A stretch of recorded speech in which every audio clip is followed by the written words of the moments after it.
متی کی انجیل اور اس کا 30واں باب جو 17 آیات پر مشتمل ہے۔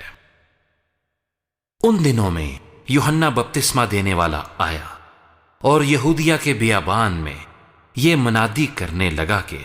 توبہ کرو کیونکہ آسمان کی بادشاہی نزدیک آ گئی ہے۔ یہ وہی ہے جس کا ذکر یسعیاہ نبی کی معرفت یوں ہوا کہ بیابان میں پکارنے والے کی آواز آتی ہے کہ خداوند کی راہ تیار کرو، اس کے راستے سیدھے بناؤ۔ یہ یوحنا اونٹ کے بالوں کی پوشاک پہنے اور چمڑے کا پٹکا اپنی کمر سے باندھے رہتا تھا، اور اس کی خوراک ٹڈیاں اور جنگلی شہد تھا۔ اس وقت یروشلیم اور سارے یہودیہ اور یردن کے گرد و نواح کے سب لوگ نکل کر اس کے پاس گئے اور اپنے گناہوں کا اقرار کر کے دریائے یردن میں اس سے بپتسمہ لیا۔ مگر جب اس نے بہت سے فریسیوں اور صدوقیوں کو بپتسمے کے لیے اپنے پاس آتے دیکھا تو ان سے کہا کہ اے سانپ کے بچوں، تم کو کس نے جتا دیا کہ آنے والے غضب سے بھاگو؟ پس توبہ کے موافق پھل لاؤ، اور اپنے دلوں میں یہ کہنے کا خیال نہ کرو کہ ابراہیم ہمارا باپ ہے،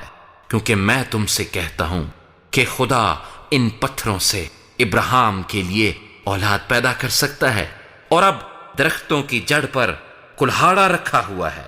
پس جو درخت اچھا پھل نہیں لاتا وہ کاٹا اور آگ میں ڈالا جاتا ہے۔ میں تو تم کو توبہ کے لیے پانی سے بپتسمہ دیتا ہوں، لیکن جو میرے بعد آتا ہے وہ مجھ سے زور آور ہے، میں اس کی جوتیاں اٹھانے کے لائق نہیں۔ وہ تم کو روح القدس اور آگ سے بپتسمہ دے گا، اس کا چھاج اس کے ہاتھ میں ہے، اور وہ اپنے کھلیان کو خوب صاف کرے گا اور اپنے گیہوں کو تو کھتے میں جمع کرے گا، مگر بھوسی کو اس آگ میں جلائے گا جو بجھنے کی نہیں۔ اس وقت